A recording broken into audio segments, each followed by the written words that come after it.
Bonjour Christophe Barbier, Bonjour Patrick. Journaliste politique bien sûr, on ne vous présente plus, mais aussi comédien, auteur et artiste, on en dira peut-être un mot au théâtre, mais la politique c'est pas que du théâtre.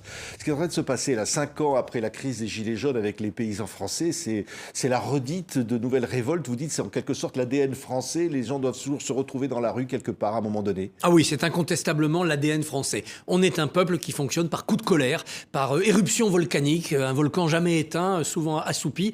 Et ce que l'on voit en ce moment autour des agriculteurs, des pêcheurs, ce qu'on a vu avec les ronds-points de 2018, c'est une tradition française. Oui. Et on en a plein l'histoire depuis le Moyen-Âge. Ouais, vous le on les racontez. appelle les Tuchins, Ouais. on les appelle les Cabochiens, on les appelle les Pitots, les Lustucrus. Ils ont des noms différents selon les régions et les époques, mais c'est la même révolte, avec souvent d'ailleurs la même alchimie. Une colère fiscale, une taxe en trop, une ponction en plus, une révolte parfois violente. Après, y a une répression, parce qu'il ne faut pas laisser faire la pagaille. Puis après, il y a une négociation. Oui. Ça, c'est la manière de fonctionner à la France. Là, alors on voit la révolte paysanne, là, on sent que le gouvernement est très inquiet, il comprend la colère des agriculteurs, il essaye de négocier, là, ils vont être reçus, les organisations syndicales vont être reçues, mais est-ce que ça peut suffire pour éteindre la flamme ? Non, c'est pas suffisant. À l'époque du roi, ça pouvait l'être, parce que le roi, il avait le monopole de la répression, donc il arrêtait ses troupes quand c'était fini, puis surtout, il avait le monopole de la décision. Donc quand il retirait une réforme, par exemple la création d'une taxe sur le sel, il y a une colère, on peut l'annuler, il était libre. Aujourd'hui, c'est plus compliqué. Il faut passer par le Parlement, il faut en référer à Bruxelles, il faut dénoncer des traités. C'est beaucoup plus compliqué pour le pouvoir d'intervenir. Par ailleurs, et c'est tant mieux, nos sociétés n'acceptent plus la violence. Quand il y a quelqu'un qui se fait éborgner dans une manifestation, ça fait polémique et c'est normal. À l'époque, on massacrait, on écartelait, on affichait les membres des révoltés aux quatre coins de la ville pour dissuader les autres. Ça, on ne peut plus le faire. Donc évidemment, les révoltes sont beaucoup plus compliquées à apaiser. Oui, mais là on entend même des membres du gouvernement, on entendait Bruno Le Maire hier soir dire qu'ils comprennent la colère des paysans, qu'ils l'approuvent quelque part, qu'ils sont avec eux, mais on a envie de leur répondre, mais et qui est à l'origine de cette situation ? Et oui, bien sûr.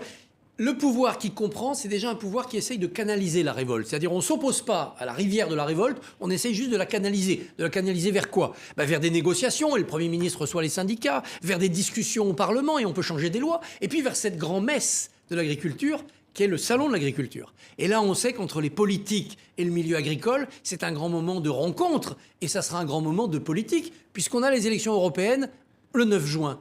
Et l'Europe, c'est quoi ? C'est jadis la politique agricole commune et encore aujourd'hui une bonne part de nos choix agricoles. Oui, mais là on voit cette colère. Et alors on voit, c'est contre les normes de Bruxelles, les normes environnementales, la paperasserie. C'est très compliqué de répondre à des revendications comme ça pour le gouvernement. Oui, bien sûr, c'est très compliqué parce que ça ne se décrète pas. Il faut renégocier, il faut détricoter. Et puis là encore, ça fait référence à un passé très ancien. Dans les révoltes de l'ancien temps, les révoltés n'en voulaient pas au roi.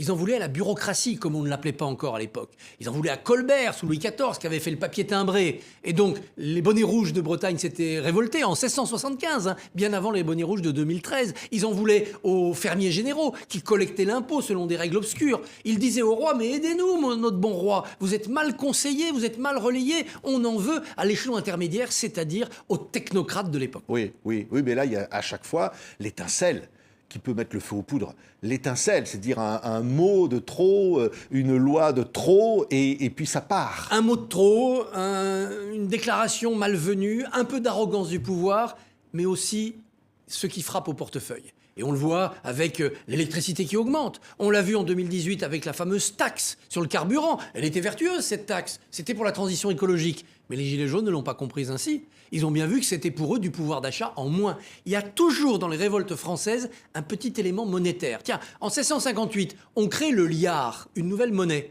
Le pouvoir fait ça pour essayer d'avoir une monnaie un peu stable. Mais le liard ne vaut pas grand-chose. Les paysans, ils veulent pas l'utiliser. Eh bien, en Sologne, là où on a lancé cette monnaie pour la première fois, il y a la révolte des sabotiers.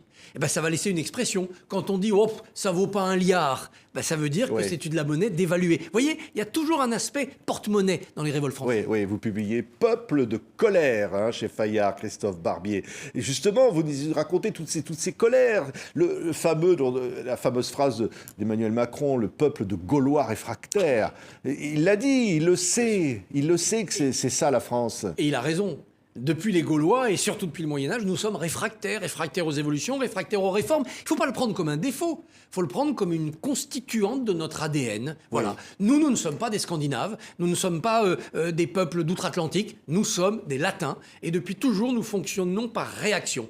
Le pouvoir décide, le peuple se révolte, et après on voit où le point d'équilibre est atteint. Avec en plus un choc nord-sud, on le voit dans toute l'histoire de ces révoltes, il y a souvent le monde du Sud, le monde de la Languedoc, qui résiste à la domination du monde du Nord, qui est plus puissant par ses guerriers, plus tard par son industrie. Mais le monde du Sud, il veut protester pour préserver ses traditions, sa langue, sa religion, les Cathares, les fameux albigeois, ou bien son organisation politique. On ne veut pas fonctionner comme le Nord. Le Nord, c'est Paris, c'est la couronne, on résiste. Oui, vous dites plutôt les révolutions, c'est plutôt dans les villes, les révoltes, c'est dans les campagnes. Oui, les révolutions, c'est souvent mené par des intellectuels, par des bourgeois assez puissants, assez aisés, et puis ils voient l'opportunité politique de renverser le pouvoir. Et où est le pouvoir? Il est dans les villes, et notamment dans la capitale. Tandis que les révoltes, c'est sur la vie quotidienne. On ne veut pas changer de régime, le roi on l'aime, on lui demande de nous protéger, mais notre vie quotidienne, le sel était gratuit, il devient taxé.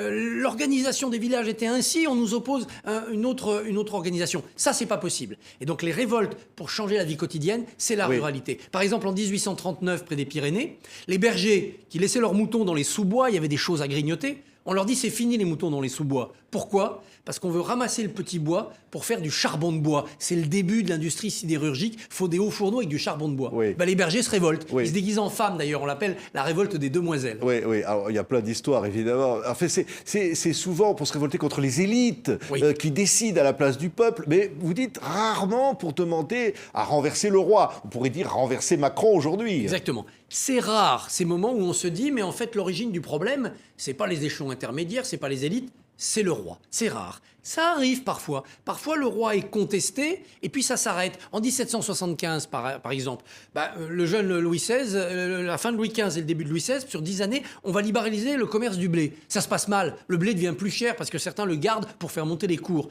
Là, on commence à dire c'est peut-être la faute du roi. Ça donne 1789. Ça donne la Révolution française. Mais il faut que des élites s'en emparent. Ça commence par exemple en juin 1788 à Grenoble, où le Parlement local se révolte, la population est pour, et Louis XVI cède, il dit bon d'accord, on va faire des états généraux du Dauphiné. Mais les autres régions disent nous aussi on veut nos états généraux. Ça donne les états généraux de tout le royaume et ça donne la Révolution. Oui, vous dites dans ce livre, Christophe Barbier, vous dites la France est un pays de colère qui tourne le dos à la Révolution. Vous citez d'ailleurs Jean-Luc Mélenchon, vous dites son rêve communard n'a aucune chance d'aboutir. Oui, il veut vous êtes certain de ça? Oui, je pense qu'il veut reprendre la commune de 1871, qui a été écrasée par la Troisième République. Il est persuadé que ça va marcher, mais on n'est plus un peuple révolutionnaire. D'abord, on est plus âgé qu'à l'époque. Et puis les révolutions, c'est quoi? C'est quand on n'a plus rien à perdre. Alors on monte sur la barricade, quitte à mourir, autant mourir en se battant que mourir de faim. C'est Gavroche. Aujourd'hui, il y a quand même des systèmes sociaux, il y a toujours quelque chose, un RSA, une allocation. Le véritable désespoir de ceux qui meurent de faim, il permet plus les révolutions. On n'aime pas le système, on n'aime pas le capitalisme en France, on n'aime pas les élites, mais de là à tout casser, tout renverser, on hésite. Alors on préfère des révoltes pour obtenir une plus grosse part du gâteau, plutôt que des révolutions qui vont renverser le gâteau par terre. Oui, vous dites même la société de divertissement est là pour compenser. Vous le dites. Bien sûr, mais avec des abonnements pour regarder des films gratuits à la télé, des jeux vidéo et des parcs d'attractions, on arrive à distraire le peuple du pain et des jeux. C'est depuis l'Empire romain. Aujourd'hui, on donne à peu près du pain à tout le monde, et puis il y a des jeux et du divertissement pour tout le monde. C'est peut-être ça, le vaccin anti-révolution qu'ont inventé les pouvoirs. Vous dites, alors je vous cite, des philosophes communistes attablés aux terrasses de Saint-Germain-des-Prés jusqu'aux notables de la France insoumise affalés sur les bancs de l'Assemblée nationale, ils vont vous aimer pour dire ça, ceux-là font un fonds de commerce de leur radicalité, mais ils ont une parfaite conscience de leur incapacité à gagner les élections et sont sans grand espoir de voir la rue se soulever à leur suite. Oui, bien sûr. On le voit bien dans les élections. Chaque fois qu'ils gagnent une voix, ils en envoient 2 dans le camp d'en face. Donc c'est pour faire du tohu-bohu, et ça marche. C'est pour dramatiser, tendre un peu la situation, mais ça ne suffit pas. Moi, je ne vois pas une France dont la moyenne d'âge s'élève demain dresser des barricades dans la rue et refaire la prise de la Bastille. Alors, il y aura toujours des révoltes, parce que le Français aime être en colère, mais une révolution qui renverse tout, ça me semble maintenant improbable. D'autant que les Français ont bien compris que le pouvoir, Il n'est plus à Paris, il est à Bruxelles, il est dans les GAFA qui nous envoient par les réseaux sociaux leur vérité, il est dans d'autres pays, la Chine, les États-Unis.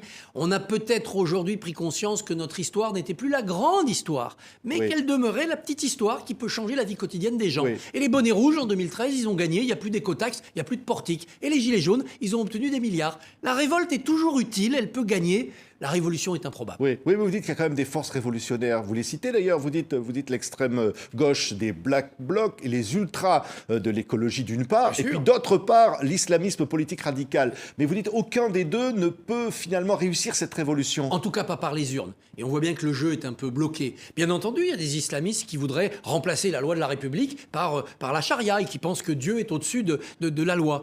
Mais trouver une majorité dans ce pays pour adhérer à ça, ça me semble improbable. Alors on peut se dire qu'un jour il y aura des coups d'État, des révolutions, mais je ne le vois pas. Aujourd'hui, je pense que notre pays s'est immunisé contre toutes ces révolutions, même s'il les a toujours en lui. Donc il y a des poussées de fièvre, mais on ne bascule pas. Oui, vous citez Victor Hugo. Le peuple a sa colère et le volcan sa lave qui dévaste d'abord et qui féconde après. Vraiment, la colère est féconde. Oui, la colère est féconde. Pour Victor Hugo, en tous les cas. Pour Victor Hugo et même pour notre histoire. De toutes ces colères, qu'est-ce qu'il est resté? Beaucoup de dégâts.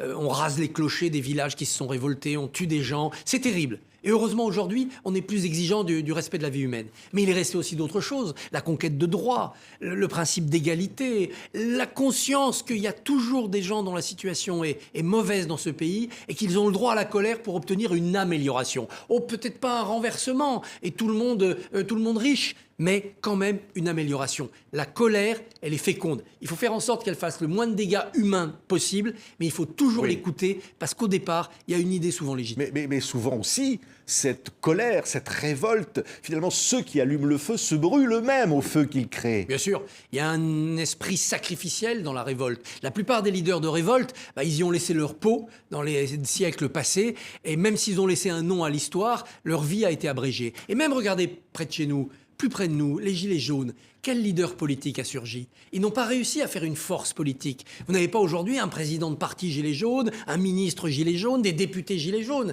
Ils ont été finalement étouffés, digérés, engloutis par le grand débat de Macron et par le système politique. Alors il faut qu'ils y retournent, pas forcément sur les ronds-points et dans les barricades, mais il faut qu'ils y retournent dans la politique. Mais ça veut dire que ça n'a pas marché, ça n'a rien obtenu. Non, les Gilets jaunes n'ont rien obtenu. Ils ont obtenu des milliards. Ils ont obtenu le retrait de la taxe, ils ont obtenu des choses. Et puis ils ont obtenu surtout quelque chose qui n'a pas de prix, la reconnaissance. Cette France périurbaine, cette France des Gilets jaunes, cette France des gens qui travaillent, mais qui sont pauvres, qui ne sont ni assistés ni riches. Cette France-là, on l'a vue, on l'a entendue, on l'a écoutée. Et puis ils ont vécu un moment de solidarité entre eux. Leur motivation, finalement, c'était aussi ce bonheur d'être ensemble dans une manifestation ou autour d'un barbecue du rond-point. Cette chaleur humaine, c'est leur trésor, c'est leur acquis. Ils n'ont pas tout perdu, même s'ils n'ont pas tout gagné. Mais ça donnera peut-être chez les enfants des Gilets jaunes des futurs ministres. Parce que les enfants, ils ont vu leurs parents se battre. Gagner, pas tout ce qu'ils espéraient, mais gagner un peu. Ces enfants-là, ils vont peut-être s'engager en politique. Et dans 15 ans, dans 20 ans, dans 30 ans, il y en a peut-être un fils de Gilet jaune qui sera président de la République. Oui, mais on continuera de voir toujours des révoltes. On a vu les retraites, on a vu l'affaire Naël, on a vu aujourd'hui sur les méga bassines. On verra encore, et finalement les révoltes d'hier annoncent celles de demain. Bien sûr. Nous sommes un pays qui avance avec un moteur à explosion. Donc le moteur à explosion, il pétarade. Il y aura toujours des révoltes. Encore une fois, il faut que ça fasse le moins de dégâts humains parce que des yeux crevés, des morts, c'est terrible. Mais il ne faut pas nous dire qu'on deviendra la Suisse. Nous ne serons jamais un pays apaisé qui fait des votations pour trancher ses problèmes. Non, la révolte sera toujours le moteur à explosion de la France. Encore faut-il qu'il y ait un pilote pour bien conduire la voiture. Oui. Il faut être bien bon comédien aussi, quelque part, pour s'adresser au peuple. Alors, je parle au comédien que vous êtes, Christophe Barbier. On peut vous voir Mademoiselle Chanel en hiver. Ça, c'est au Théâtre de Passy. Au Théâtre de Passy, Théâtre de Poche, Les Diaboliques. C'est vous qui l'avez écrit. Je l'ai écrit, pièce. Oui, ça fait. Et puis Mozart, Mon amour. Je joue tous les lundis aussi au Théâtre de Poche. Le théâtre et la politique, c'est la même chose? Oh oui, bien sûr. C'est pas la même chose, parce qu'au théâtre, c'est le texte d'un autre. En politique, c'est ses propres convictions. Mais depuis l'invention de la démocratie par les Grecs, qui ont inventé en même temps le théâtre, eh bien, ce sont deux frères jumeaux. C'est les deux faces d'une même médaille, le théâtre et la politique. Oui, mais au fond, Molière ou Mozart faisaient de la politique. Bien sûr, avec les puissants, parfois contre les puissants, ils faisaient de la politique et ils ont fait avancer la société. Regardez Scapin, qui se révolte contre ses patrons.